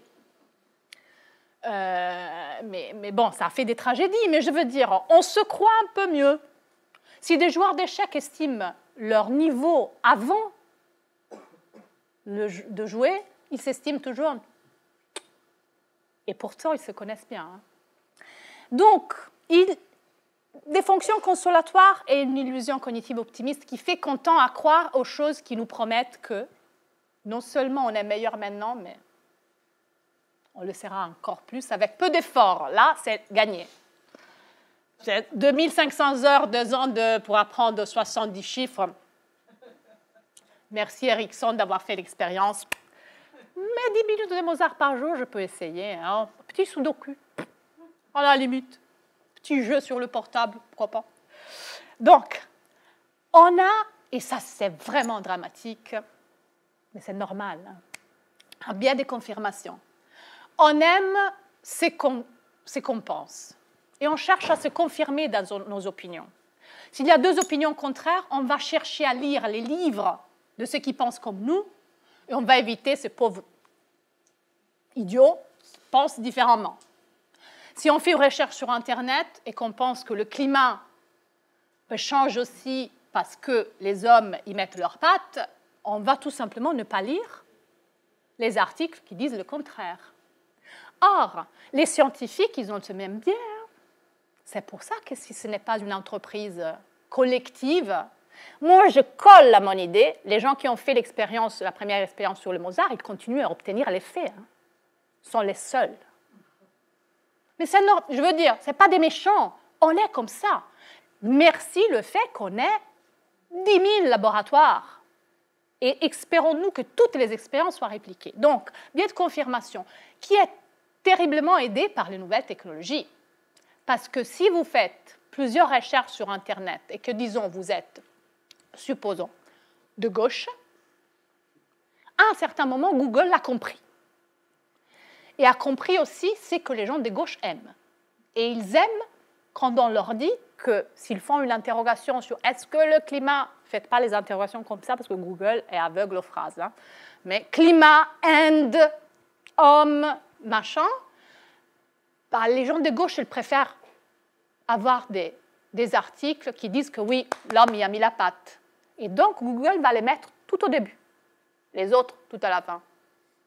Amazon me conseille toujours les livres que je veux lire. Ça m'agace à un niveau, ils le savent avant moi. Et souvent, il n'est pas sorti, le livre. Et donc, je le commande et il arrive 2 mois après. C'est l'horreur. Mais jamais il me conseille de lire quelque chose auquel je n'aurais jamais pensé. Dans un domaine que je touche jamais. Pourquoi tu ne lis pas quelque chose de physique de temps en temps? Ça fait du bien. Je le fais parce que mon mari est physicien, mais ça, c'est autre chose. Ou de chimie. Je ne fais jamais, mais je pourrais découvrir des choses intéressantes. Une sérendipité casuelle, explorer. Aller voir les opinions des autres pour ne pas toujours se conforter dans les nôtres qui ne sont pas nécessairement correctes. Bon, les technologies ne nous aident pas à ça. D'autres intuitions, on l'a dit. On a une hypertrophie de la causalité. Un chat nous passe devant. Qu'est-ce qui va se passer? 1000 occasions. Je pensais juste à ma tante. Elle a appelé au téléphone. Oh non, mais c'est quand même incroyable. Pourquoi? Parce qu'on a cette tendance à voir des patterns. Ça a sauvé, encore une fois, les chasseurs-cueilleurs qui sont nos ancêtres à avoir des patterns. Aller naviguer sans aucun instrument et sans être capable de voir des patterns là où il n'y en a pas, entre étoiles très lointaines l'une de l'autre. Mais cette fonction évolutive, adaptative, elle est encore là dans notre cerveau, elle nous mène à avoir des relations. Mes enfants, ils ont fait cet exercice et après, ils ont appris incroyablement mieux. C'est la cause. Ah, je l'ai. Je termine. Le biais de familiarité et l'amnésie des sources. Je pense que là aussi, c'est une expérience commune. Tu sais, telle, elle a un cancer du sein. Non, ouais. Je vais faire un examen. Du coup, le cancer du sein devient très probable parce que quelque chose de familier est arrivé. Le lendemain de la tragédie des Twin Towers aux États-Unis, les accidents dus au terrorisme sur des avions sont très rares. Hein. On est d'accord. Il y a des bonnes statistiques. Hein. Les accidents de voitures ne sont pas rares. Ben, le lendemain, les Américains sont sortis des avions et des aéroports pour monter dans leur voiture. En 5 mois, 3000 accidents de voiture en plus. La familiarité, l'événement avec l'avion, il était là, il était bien présent, on le voyait tous les jours à la télé, on voyait la tragédie. Non, merci, je prends ma voiture, et je prends le téléphone, et boing. Amnésie des sources. Où est-ce que je l'ai lu, ça? C'était Cerveau et Psycho, ou c'était X-Files que je l'ai vu peut-être. Je ne me rappelle pas. Et du coup, quelque chose qui était là, ah ben, on le ressort. Un mythe peut-être. Ou c'était vrai. Donc, qu'est-ce qu'on fait avec les neuromythes? Ça, on peut en discuter. J'ai des étudiants, quand je leur parle des neuromythes, me disent on laisse tomber. De toute manière, d'abord, tu vois, on n'y peut pas grand-chose. Et après, qu'est-ce que ça fait de mal? Je veux dire, sur combien de choses tu te trompes? Moi, je me trompe, me disent, ils ont raison.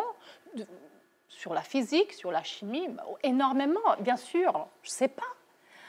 Pourquoi on devrait les combattre? Je ne pense pas qu'il faille le faire, effectivement, tous les jours, aller dans la rue avec... Non, ne pensez pas que les... Mais, quand ça devient une question de prise de décision, quand ça fait qu'on achète des produits, surtout pour une école, par exemple, je veux dire en masse, qu'on dépense de l'argent qui ne fait pas de mal, mais qui pourrait être dépensé parce que les ressources ne sont pas infinies. Si le proviseur décide de mettre le paquet sur les CD-ROM de Mozart, ne va pas le mettre sur un autre enseignant ou sur une autre chose. Donc, ça compte. Ça fait un effet. Ça fait un effet éthique. Des fois, ça peut même faire du mal. On en a des exemples terribles. On a laissé filer des mythes sur les vaccins. On a laissé filer des mythes sur certains médicaments. Ça fait des morts. Je ne veux pas dire que les mythes sur le cerveau font des morts, mais ils peuvent faire des mauvais investissements. Et ils peuvent aussi nous enlever la confiance dans la science au sens d'un processus qui ne vous donne pas la vérité sur le marbre, mais qui se corrige, qui s'approche, qui est capable d'informer des meilleurs choix. Donc je pense qu'effectivement, les neuromythes, il faut les tenir sous contrôle. Comment?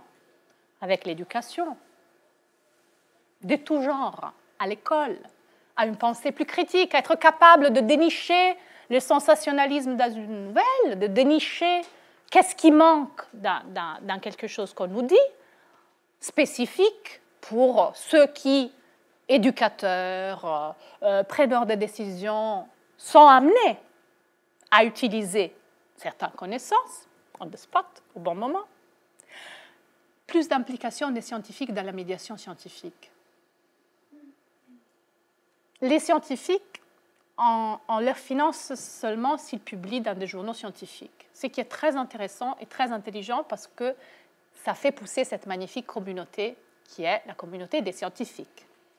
Mais si la science a un rôle à jouer ailleurs, dans des applications, il faut qu'on arrive à faire en sorte que les scientifiques sont évalués aussi sur leur capacité à transmettre ce savoir et à aider à le mettre en pratique d'une manière saine, intéressante, intelligente, à le faire connaître, à le faire sentir.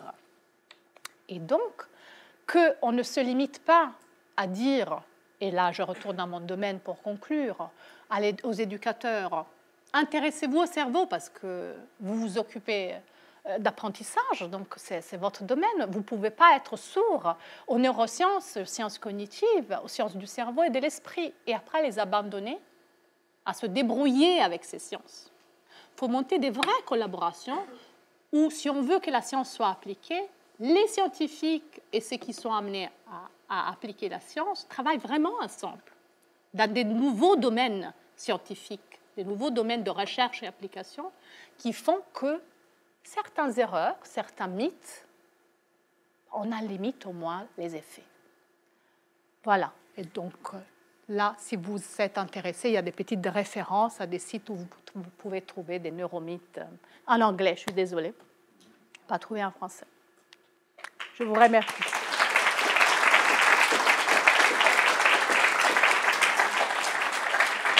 Merci pour cette brillante présentation, très intéressante. On a beaucoup de temps pour les questions encore. Si oui, monsieur. On entend partout que pour que la raison améliore ses décisions, il faut écouter ses émotions. C'est monsieur Damasio qui... J'ai pas bien compris ça. Alors, c'est une très bonne question. C'est une très bonne question. Ne pensez pas que je peux répondre correctement à toutes vos questions. Après, vous allez contrôler à la maison. C'est une très, très bonne question. Il y a des processus où, et ça c'est Damasio, où la prise de décision est aidée par le fait d'avoir déjà fait l'expérience d'une décision semblable et d'en avoir eu un résultat positif ou négatif. Quand on a eu un résultat positif, typiquement, après, on est content. Et donc, dit Damasio, cet état émotionnel, ça se fixe et ça s'associe à la bonne prise de décision. La prochaine fois, quand on devra prendre une décision vite, on the spot, et si on a déjà vécu ça et si on a la bonne ou la mauvaise émotion qui est collée sur la décision, il nous sera plus facile, ça ira plus vite, de sortir la bonne réponse au bon moment. Et d'autres pensent qu'effectivement, les intuitions ne nous servent pas si mal que ça, ou les émotions ne nous servent pas si mal que ça, je pense à Guy Gerenzer, quand on doit prendre des décisions dans des situations très particulières. C'est-à-dire quand on doit prendre des décisions dans des situations où on a très peu d'informations et on doit aller très vite. Dans ces situations-là, donc, on reproduit un tout petit peu la situation du chasseur-cueilleur qui, hop, c'est pas trop, doit décider vite et il va à peu près prendre une décision qui n'est pas optimale, mais qui est peut-être meilleure qu'une autre, s'il a déjà vécu quelque chose et qu'il se base et qu'il exploite cette expérience préalable, la sienne ou celle de ses ancêtres. Mais quand on doit prendre des décisions, mais ces mêmes processus sont ceux qui font en sorte que quand on doit décider si prendre la voiture ou l'avion, on a plutôt peur de l'avion que de la voiture, ou que, et ça c'est très bizarre, on a tous plutôt peur des serpents. Je ne sais pas combien de serpents vous voyez par jour. On a plutôt plus peur des serpents que d'un sèche-chevaux qui tombe dans la douche.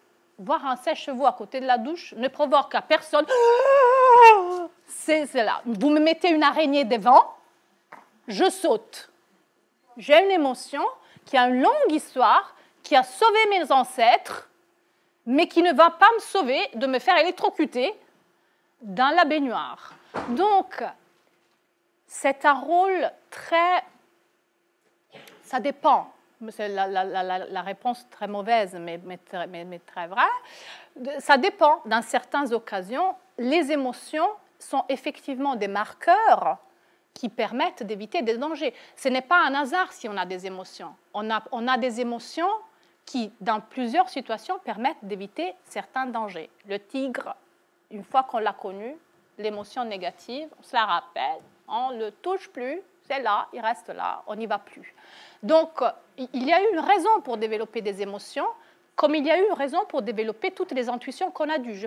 Je pense que c'est le même cas que la causalité, que cette hypertrophie de la causalité. Ça a sauvé pas mal de nos ancêtres, le fait d'être prudent et de se dire « Mon cousin, il est mort après avoir mangé le champignon. Tu sais quoi?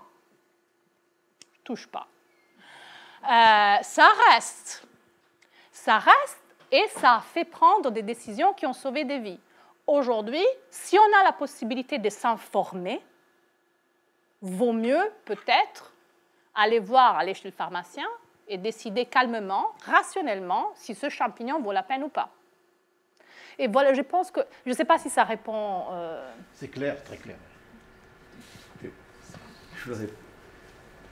Bon, indirectement, je réponds. Damiaso, dont vous venez de parler, a fait un livre extraordinaire. Et il a dit Spinoza avait raison dans l'éthique. Justement parce que toute l'éthique, c'est pour démontrer que les affects, il faut dépasser les affects pour arriver au troisième... Non, pas du tout. Et justement... Moi, j'ai peur d'aller en avion. Hein. J'ai une vraie phobie des avions. Et pourtant, je suis particulièrement têtue.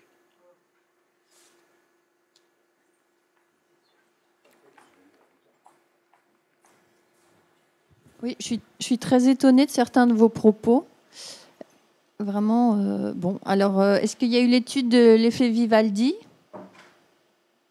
Puisqu'il y a plein de personnes qui, après avoir écouté des morceaux de musique, se sentent en paix, beaucoup plus calmes. Et bon, Mozart, il y a des gens que ça énerve énormément. Voilà.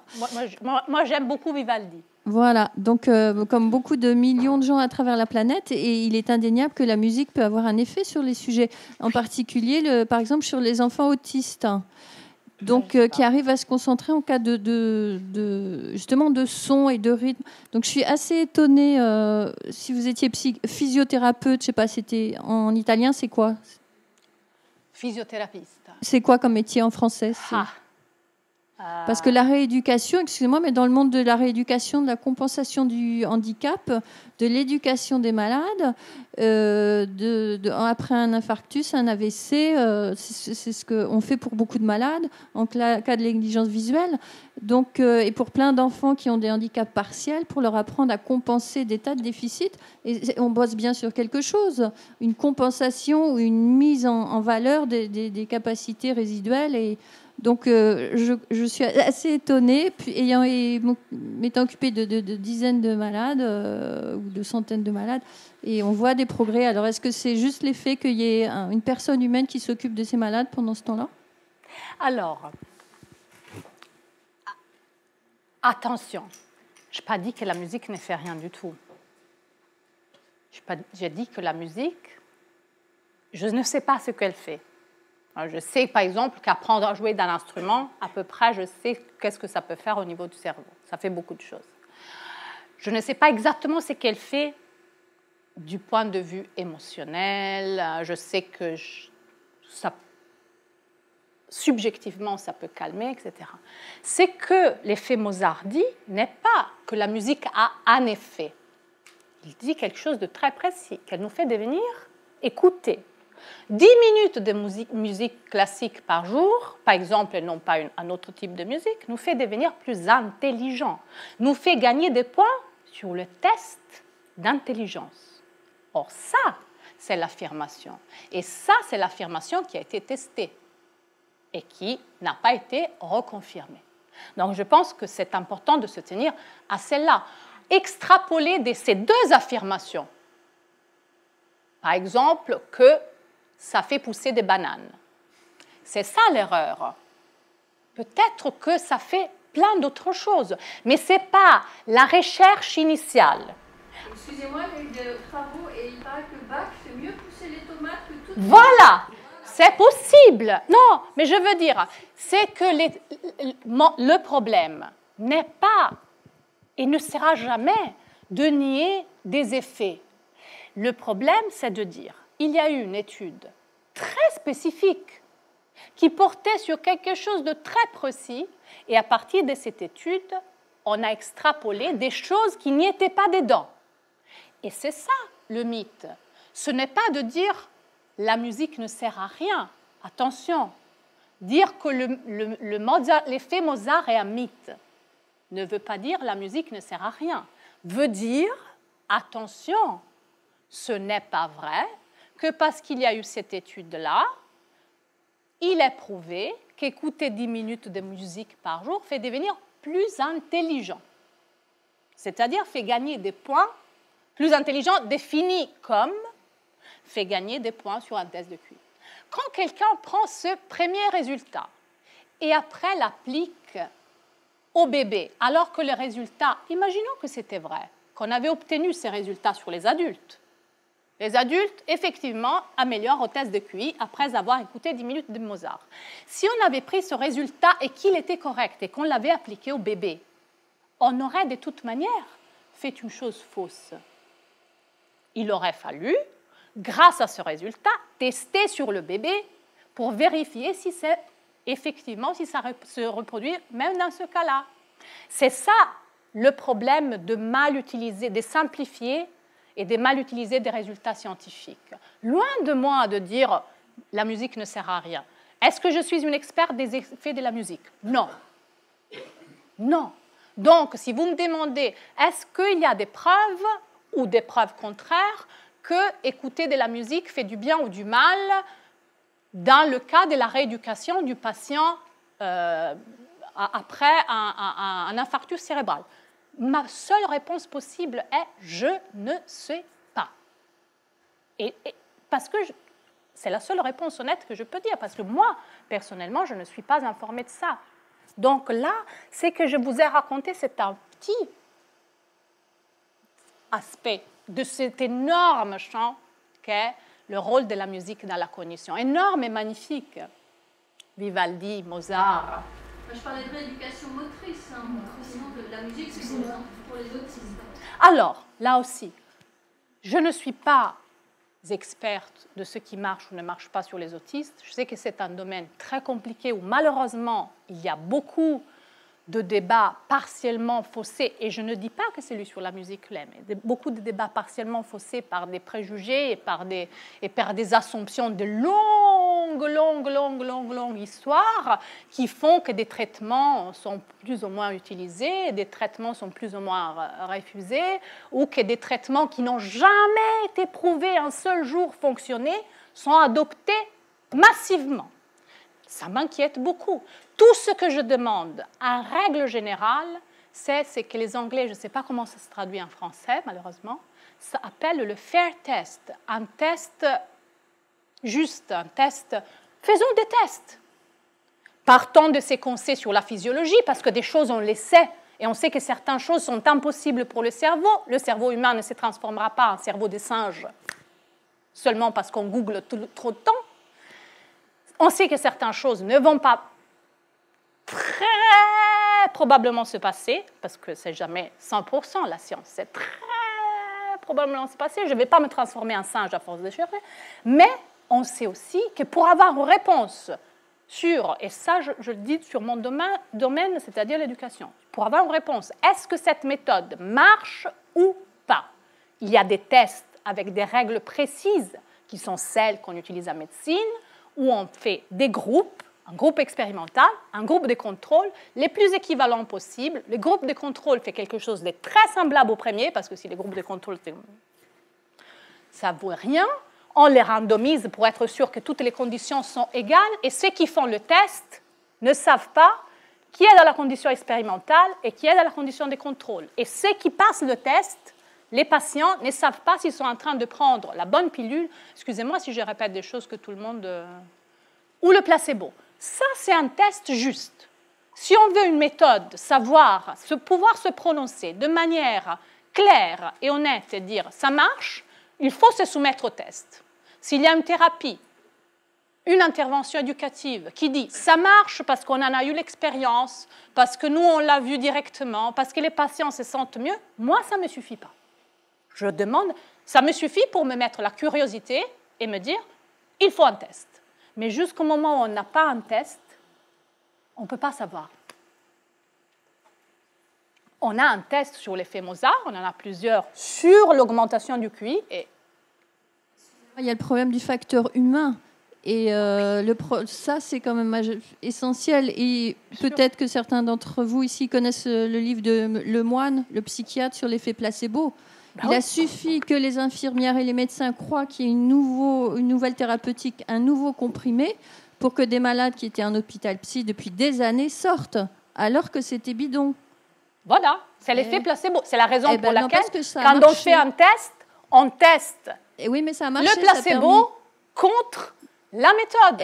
Parce que sinon, je ne peux pas savoir si c'est la musique qui marche ou si c'est l'infirmière qui marche. S'il me suffit l'infirmière ou s'il faut ajouter la musique. Et sans ce test-là, ça ne sert à rien. Et il faut étudier l'effet placebo pour arriver à l'exploiter le plus possible en médecine comme ailleurs. Il ne faut pas le confondre avec quelque chose qui marche parce qu'on a pris une pilule de sucre avec un peu d'eau dedans. Ça dépend peut-être du médecin et de l'infirmière, justement. C'est le facteur humain. C'est le facteur humain. Je veux savoir si c'est le facteur humain ou si c'est la pilule de sucre avec de l'eau dedans qui fait guérir le patient. Si c'est la musique de Mozart ou si c'est la gentille dame qui a souri pendant qu'elle faisait écouter de la musique de Mozart.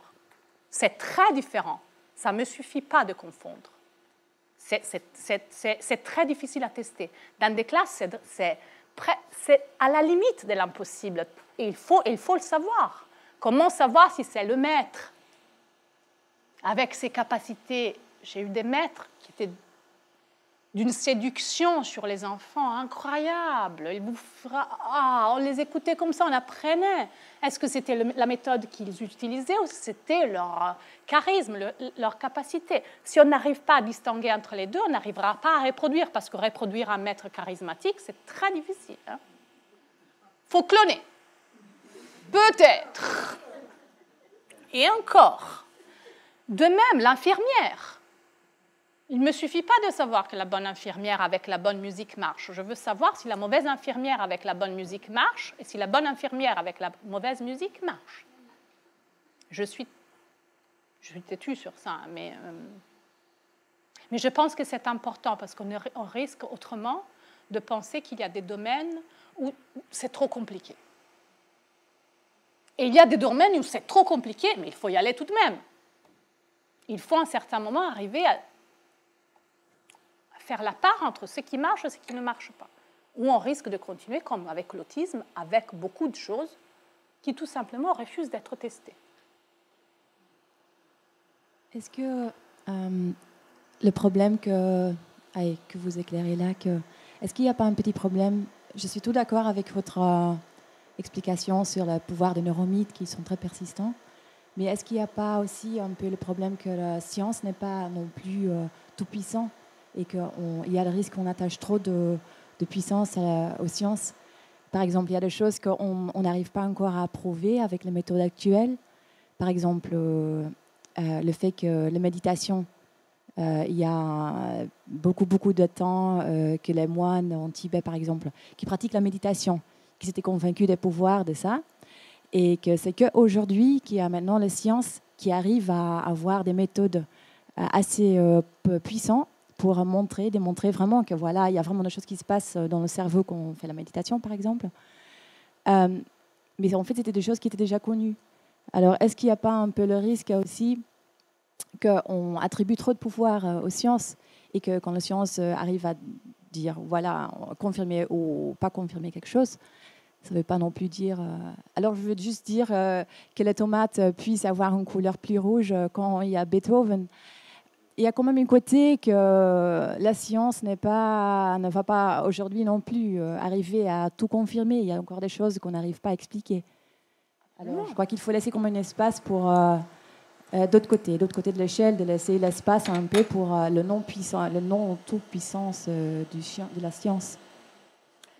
Non seulement la science, elle n'est pas toute puissante, mais je pense qu'elle est assez modeste en réalité, la science. Elle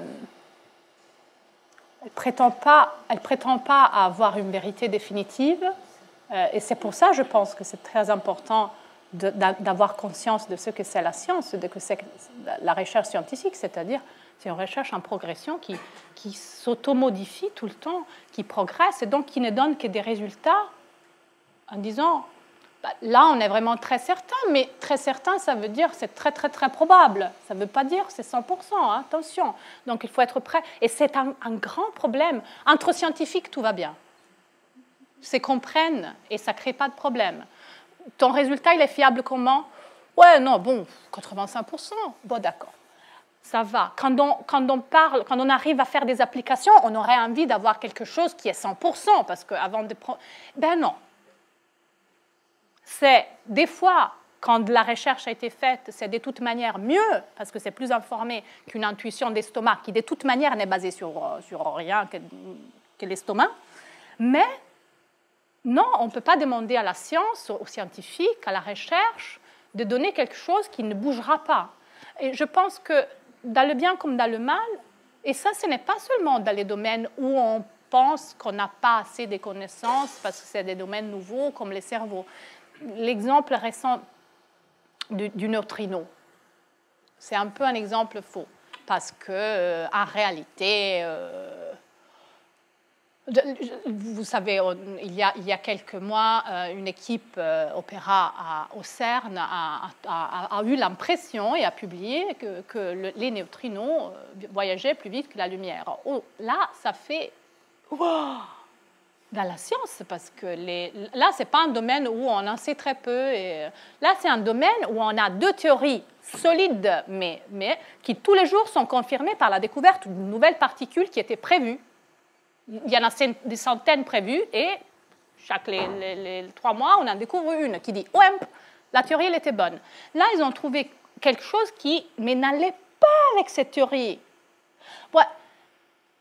Effectivement, ils auraient dû dire on attend de reconfirmer les résultats et on contrôle si on a bien utilisé les GPS, parce que c'était le problème, avant de sortir un article sur la chose. Après, ils avaient peur que quelqu'un d'autre le sorte de manière plus éclatante. Ils ont bien fait, je pense qu'ils ont bien fait sortir. Mais la communauté scientifique, quand je l'ai vu bouger, et c'est la communauté de la science la plus dure qu'on a, la physique des particules, ils sont vraiment... C'est de quoi on parle, nous. Ils étaient excités. Einstein n'a jamais prouvé que la vitesse. Non. Non, mais c'est les autres expériences qui confirment cette théorie d'une manière. Mais les physiciens, ils étaient excités comme des puces. Je veux dire, ils n'étaient pas là à dire oh mince, on a perdu notre super théorie. Oh non. Ils étaient wow, et si c'était vrai? Qu'est-ce que ça ferait? Et surtout, ils étaient prêts. Ils étaient très sceptiques. Malheureusement, j'y crois pas. Mais ils étaient prêts, sur la base d'une expérience, si confirmé, à changer. Et moi, ça, je l'ai trouvé magnifique.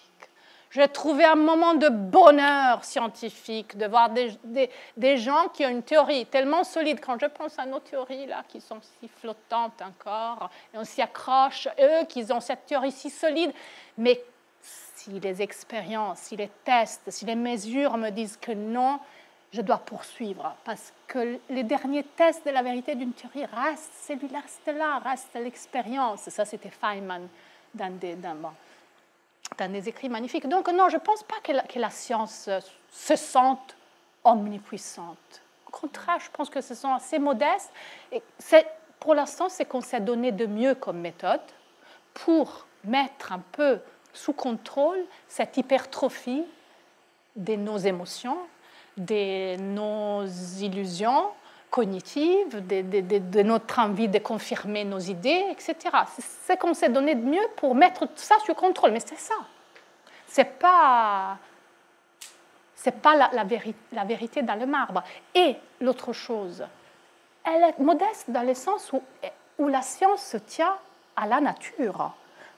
Elle ne cherche pas à donner des réponses sur quelque chose qui n'est pas le domaine de la nature et de comment fonctionne la réalité de la nature. Elle se tient là-dedans. Si on me dit qu'il y a quelque chose qui ne pourra jamais être expliqué parce que ça ne fait pas partie du domaine naturel, ça ne fait tout simplement pas partie des choses desquelles la science s'occupe. J'ai encore une question. Mais si on me dit que c'est naturel, alors la science a le droit de tester. Alors, est-ce que vous pensez peut-être qu'il y a un mouvement qui s'appelle Slow Science Movement? Slow Science, je ne sais pas si c'est un peu comme Slow Food, nourriture toute lente, lenteur. Et c'est un mouvement qui est très récemment né.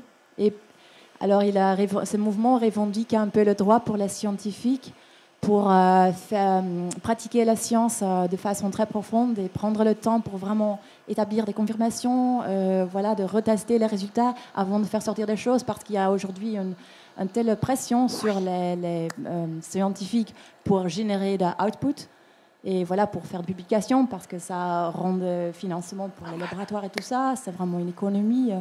Alors, est-ce que vous pensez qu'un mouvement comme ça pourrait aider à battre le neuromythe aussi un peu? Oui, et surtout ce sensationnalisme, c'est qu'on disait qu'il fait que du mal à la science. Ça fait que du mal à la science parce que quand on voit la nouvelle sortir un résultat et que le lendemain, le résultat pas un fait, est disconfirmé par une autre expérience, quelqu'un qui ne mâche pas de la science tout le temps se dit vous voyez, la science, c'est des opinions comme les autres, ça change tous les jours. Alors que c'est un processus normal, il y a un résultat, il y en a un seul, il faut attendre avant qu'il soit confirmé, avant de se lancer, de le lancer comme s'il était tout cuit, tout prêt. Oui, il faut être lent. Et c'est clair que la situation de financement actuelle n'aide pas. Il faut justifier. Je l'ai utilisé la semaine dernière en cours, donc je l'ai présent dans l'esprit, mais il y a une page magnifique écrite par Richard Feynman, le physicien, à ses étudiants, un discours qu'il avait adressé à ses étudiants sur l'éthique de la science, sur la profonde intégrité qu'il faut avoir pour faire de la science, non seulement par rapport à soi-même, ne pas essayer de se tromper, de se dire que le résultat est bon, etc. Non, mais par rapport à la personne commune. Il ne faut pas aller raconter, dit Feynman, que ta recherche peut avoir des applications si elle ne peut pas les avoir, si son seul intérêt, c'est de nous faire mieux connaître la réalité, et bien ça suffit. Il ne faut pas mentir juste parce que si tu dis que ça ne sert strictement à rien, tu ne vas sûrement pas avoir ton financement. Il faut être intègre, non seulement entre scientifiques, mais face à la société. Et ne pas vendre trop vite ou de manière déplacée des résultats qui ont tout leur intérêt dans un domaine théorique ou qui ont besoin d'encore 30 ans avant d'avoir une application. Je pense aux applications des neurosciences à la loi. Attendons, on n'en est pas là. On n'en est pas là à voir dans le cerveau du criminel pour savoir si vraiment, là, il avait l'intention de le faire ou pas. Et c'est très risqué de se lancer dans ce genre de choses, de vendre. Oui, slow science, oui. La science est lente. Est lentissime. Et c'est clair que le fait de s'y intéresser pour des applications crée une tension incroyable. On a l'impression que toute la science ne devrait que s'occuper d'applications, mais si la science ne s'occupe que des applications, au revoir les nouvelles découvertes scientifiques, qu'un jour, dans 200 ans, pourrait avoir des magnifiques applications. Il faut que la science continue son trajet de découverte, des fois par hasard. Et le hasard, ça vient seulement si on a beaucoup de temps et de calme et on n'est pas pressé par l'application. Et on voudrait avoir la machine de la vérité, s'il vous plaît, les neuroscientifiques. Ça bouge pas. Oui, il faut du temps. Il faut beaucoup plus de temps et il faut beaucoup plus de respect pour le respect pour la science, pour ce qu'elle fait connaître, même quand ça ne s'applique pas. Là, j'ai parlé que d'applications, mais indépendamment des applications, vive la science. C'est beau, c'est esthétique, c'est beau, c'est juste beau. Ça suffit largement que ça soit beau. Je vous remercie pour votre exposé. Je trouve qu'il était vraiment bien construit et rigoureux, parce que vous avez vraiment traité le sujet. L'homme est un... Oui, c'est véridiquement, parce qu'effectivement, tout ce que l'homme saisit par l'imagination, par la rumeur, par l'information ordinaire, par la publicité, est toujours transformé par l'imagination en idées reçues, en mythes, en reconstruction. Et naturellement, l'homme est facilement réceptif à la déformation et à la saisie aussi par les sphères du plaisir, ou bien ce qui nous convient bien, etc. etc. Le XXe siècle a connu des catastrophes. Première guerre mondiale, l'immense bourrage de crâne par lesquels des individualités qui étaient vraiment alphabétisées ont été portées vers l'intégration d'énormités absolument fondamentales. Le mensonge nazi, le gros mensonge de Goebbels, par lequel effectivement on pouvait transformer des esprits, en faire ce qu'on voulait. Le stalinisme, etc., etc. Je veux dire, quand même, il y a quand même dans l'homme cette faculté de saisir avec une espèce de croyance de ce qui vient de la rumeur, ce qui vient de loin, etc., par l'imagination, sans esprit critique et sans résistance à ce qui parvient, comme si cela venait de soi. Et surtout le fait que ça fasse partie de la doxa d'une certaine opinion, une espèce de confirmation de ce qui, parce qu'il est répété, ça devient une espèce d'habitus mental qui est répétitif. Alors moi, je pense que ce que vous avez fait ici pour la dénonciation des mythes, de la diffusion de certaines images de la production neuroscientifique, est absolument fondamental. Et je dirais même qu'il pourrait être un exemple pour une extension à tous les domaines, à la fois de la science, mais aussi de la politique, de ce qui se passe actuellement Alors aujourd'hui, actuellement, nous assistons à une élection présidentielle, et c'est le lieu, effectivement, de la mythification, vraiment, de l'imaginaire public. Parce que réellement, si on fait passer... Pour faire un voyage en Italie, hein. Oui, oui, sûrement. Alors, ici aussi, il y a des Italiens de ce type-là qui sont encore agissants avec la plus grande confusion et la plus grande force, parce qu'ils sont aussi portés par l'argent. Alors, par contre, j'aimerais vous poser une question. Naturellement, première question alpha, la petite question alpha. Est-ce qu'on a étudié d'un point de vue neuroscientifique cette faculté qu'a l'homme de croire les choses qui sont venues, que le premier rapport à la nouvelle, c'est de la réception non critique? Ça, c'est ma première question. Et la deuxième, c'est que, naturellement, lorsque les sciences se développent, il y a aussi de la vulgarisation scientifique. Est-ce qu'il y a pour vous une bonne vulgarisation scientifique? 2 millions de dollars, si je réponds. Hein. D'abord, merci. Les croyances ont été étudiées, la formation des croyances a été étudiée. Ça, il y a beaucoup encore à faire. Il y avait une étude drôle de Skinner, donc avant la révolution des sciences cognitives, sur le pigeon. On met un pigeon dans une cage et on lui donne de temps en temps des récompenses aléatoires à certains de ses gestes. On sait que si on lui donne des récompenses régulières, toujours, Skinner, c'était le conditionnement opérant. Donc, on attendait que le pigeon accomplisse une certaine action. Quand il la faisait, donc on attendait, hein, il était récompensé. Tic, il avait à manger. Si on fait ça, le pigeon renforce cette action-là.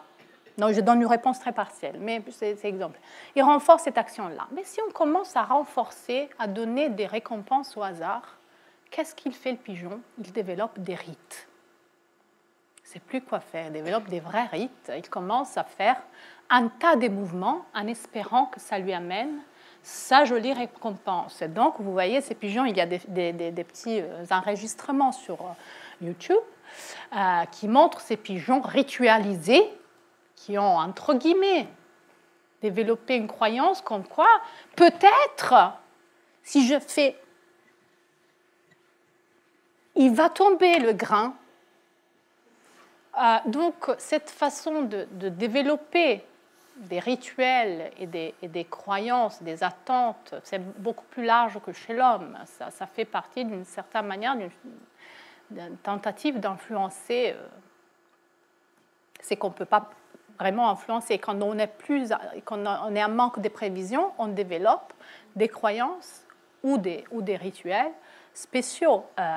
Les croyances religieuses ont été étudiées, certaines croyances religieuses en particulier, comment elles naissent, comment elles se développent. Comment se développe une croyance? Pourquoi une croyance fausse? Je ne pense pas qu'une croyance fausse ait nécessairement un avantage sur une croyance vraie. Ce qui est surprenant, c'est que les croyances vraies n'aient pas systématiquement un avantage sur les croyances fausses. D'un point de vue rationnel, on s'attendrait à ça.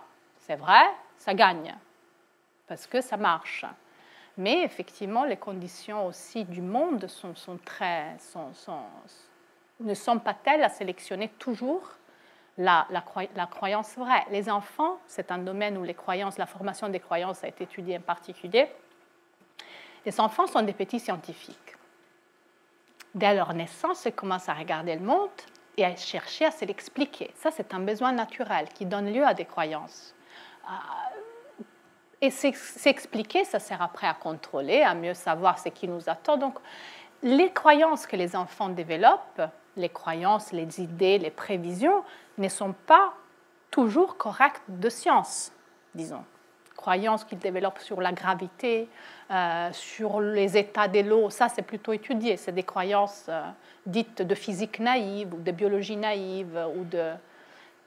Ils ont besoin de les développer. Elles répondent aux besoins immédiats, c'est-à-dire elles me suffisent, moi l'enfant, pour m'expliquer ce phénomène que je vois devant moi. Je m'arrête là et je la garde là quelque part dans mon esprit. Quand après l'enfant va à l'école, qu'on cherche à lui apprendre la science, celle qui a été testée, ces croyances, ces idées, ces explications naïves, ces fragments qu'il a dans son esprit peuvent bloquer l'acquisition des croyances vraies des sciences, disons, des croyances enseignées de manière explicite. Et il y a eu une expérience très drôle qui a été faite aux années 80 chez les étudiants de Harvard le jour de leur diplôme. Donc, ils sont avec la toque noire, avec les grands chapeaux. On leur demande quelles études ils ont fait. Moi, j'ai pris mouvement des planètes. Moi, j'ai pris physique telle. Bon, alors, une question très simple. Quelle est la raison des saisons? La distance entre le Soleil et la Terre disent beaucoup. C'est une croyance qui est restée là, en dépit de toute l'instruction qui est venue après, parce qu'elle est puissante, parce qu'elle est basée sur l'expérience, et c'est conforme, basé sur l'expérience, est plus puissant de ce qu'on nous apprend avec des mots, des fois. Donc, disons, il y a plusieurs études, mais est-ce qu'il y a une théorie compréhensible? Je ne saurais pas le dire. Ça, s'il y a une... je ne saurais pas le dire. Mais c'est quelque chose qui m'intéresse. Vous me redites la deuxième question, je me suis perdue dans ma tête. Y a-t-il pour vous une bonne vulgarisation? Oui. J'espère. Oui, c'est ce que je disais à la fin. C'est-à-dire, je pense qu'une bonne vulgarisation scientifique passe par... Vulgarisation, médiation, passe vraiment par l'implication des scientifiques. C'est-à-dire, il ne suffit pas d'envoyer l'article au journal ou que le journaliste appelle le labo et que se fasse raconter les résultats de l'expérience et après ils l'écrivent. Je pense qu'il faut que les scientifiques, comme maintenant ils sont évalués pour le nombre d'articles qu'ils publient sur Nature, ils soient évalués pour le nombre d'articles qu'ils publient sur Le Monde. Pas peut-être de la même mesure, mais qu'une partie de leur temps soit censée passer aussi à faire... Et non seulement pour les applications, non seulement ceux qui s'occupent d'applications, même ceux qui s'occupent de physique théorique et cosmologie, parce que ça m'intéresse et que j'aimerais avoir des bonnes divulgations. Il y a des bons livres de divulgation, il y a une divulgation qui se fait bien parce que les scientifiques s'impliquent. Quand on arrive aux applications, je pense que ça ne suffit plus.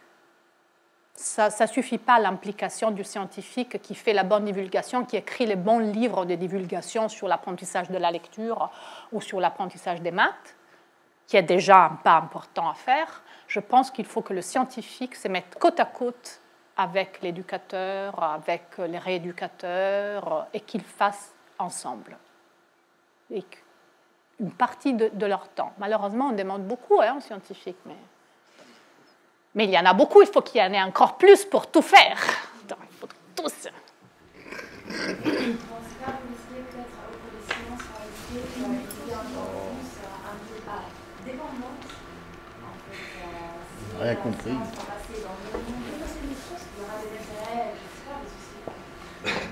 Il y aura des intérêts des sociétés, peut-être qui vont se mélanger, je sais pas, comme aujourd'hui déjà, la médecine est déjà influencée par la pharma, par l'intérêt commercial du pharma.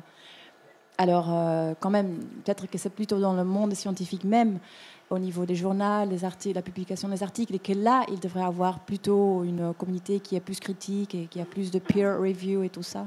Parce que j'ai quand même peur, parce que c'est l'indépendance de la science quand même qui fait qu'il y a une qualité des résultats. Au moment qu'on entre dans le monde, il va avoir ce risque d'être influencé, biased par des intérêts commerciaux, je ne sais pas quoi. C'est une très bonne objection. Je ne pense pas que le cacher, comment dirais-je, le fait de donner un peu de temps à la communication scientifique, de son propre temps de scientifique à la communication scientifique, ne veut pas dire qu'on va sortir tous les nouveaux résultats. Je veux dire, j'ai eu un résultat hier, je l'ai publié aujourd'hui sur Nature et demain, où on peut le faire, mais en faisant de l'éducation, c'est-à-dire en disant à chaque fois, quand on donne un résultat, qu'est-ce que ça veut dire que donner un résultat? Ce n'est pas anodin et ce n'est pas répétitif, parce que ceux qui lisent l'article peuvent ne pas savoir qu'est-ce que c'est qu'un résultat, c'est-à-dire que c'est quelque chose de très, très partiel. Je ne pense pas qu'en cachant la science au monde, dans l'attente que les scientifiques soient prêts, on rend un service. Ça ne s'est jamais vraiment passé comme ça, en fait. Au contraire, ça s'est ça s'est vraiment développé quand les scientifiques sont sortis un peu de leur laboratoire. À la Royal Society, ont commencé à faire des expériences dans des lieux publics aussi, où on pouvait le voir. Il n'y a pas que la communication du résultat scientifique, il y a vraiment la communication sur ce que c'est que de faire de la recherche scientifique, par exemple en neurosciences. Et cette partie-là, elle n'est pas assurée sur le monde par un scientifique, typiquement, ou ailleurs. Il reste le temps pour 2 petites questions. Oui, moi je Une voulais. au fond et une devant. Ok. Oui, bonsoir. Je voulais juste savoir si donc la recherche sur le fonctionnement du cerveau avait des répercussions sur les programmes scolaires et sur les méthodes d'enseignement de nos enfants dans les écoles, les collèges et les lycées. Actuellement, et si on peut espérer dans quelques années au moins que ces recherches sur le fonctionnement du cerveau, et comment est-ce qu'on peut faire? Moi, je suis enseignante, donc je me bats pour ça. Je connais ce que vous dites, je ne connais pas grand-chose, je me renseigne et je fais ce que je peux au quotidien. comme tout le monde. Hein. Oui, mais enfin, beaucoup Vous moins que m'interrogez sur la chimie, vous allez voir. Hein. Oui, non, mais moi, j'enseigne et je suis quand même censée, en l'occurrence, savoir au moins quelle est la meilleure méthode pour qu'un enfant ou qu'un élève apprenne correctement et tout ce que je devrais savoir. On n'est pas formé là-dessus. Non. Et je lis un peu à droite et à gauche. Je fais, moi aussi, du neuromythe avec ce que je sais. Et j'aimerais savoir, est-ce que ça bouge de ce côté-là? Ça bouge. Ah, merci. Lentement. Ça bouge lentement. On en sait plus sur les 10 que sur les non-10. On sait plus sur les dyscalculies, sur les dyslexies et sur les dyspraxies en ce moment de ce qu'on sait sur ceux qui ne sont pas ni dyspraxiques. On sait des choses sur des méthodes qui ne marchent pas parce qu'on les a testées, comme toujours. Mais si d'un côté, il y a un développement très important et qui va très vite du côté de la théorie et des études de laboratoire, il nous manque tragiquement une collaboration avec les enseignants pour pouvoir savoir si les méthodes marchent. Il nous manque tragiquement la fondation d'un champ de recherche qui est celui de l'apprentissage avec les enseignants. Non. Il n'y a pas. On y travaille. Hein. J'y travaille sérieusement parce que c'est vraiment mon but. On a un cours en ce moment au Master des sciences cognitives qui s'appelle Éducation, cognition et cerveau. Parce qu'au moins de ces côtés, on cherche à voir qu'est-ce qu'on peut faire pour bâtir ce champ, qui est un champ de recherche et application ensemble, mais qui se fera seulement ensemble. Ça ne se fera pas avec les neuroscientifiques qui lancent leurs perles aux éducateurs, et ça ne se fera pas sans une vraie formation des éducateurs. Il y a une dernière question, juste là devant. Apparemment, c'était la même question. C'était le même type de question, donc simplement, je vais me permettre de vous dire que... Excusez-moi. Oui. Merci. Bon, c'était donc le même type de question. Simplement, je voulais, puisque je prends le micro, je l'ai, vous dire que pour moi, votre conférence a été non seulement rafraîchissante, pleine d'optimisme et vraiment d'une... ce sont des vrais scientifiques qui sont simples et qui réagissent de votre façon. Voilà. Ça m'a enrichi ce soir. Merci beaucoup. Merci.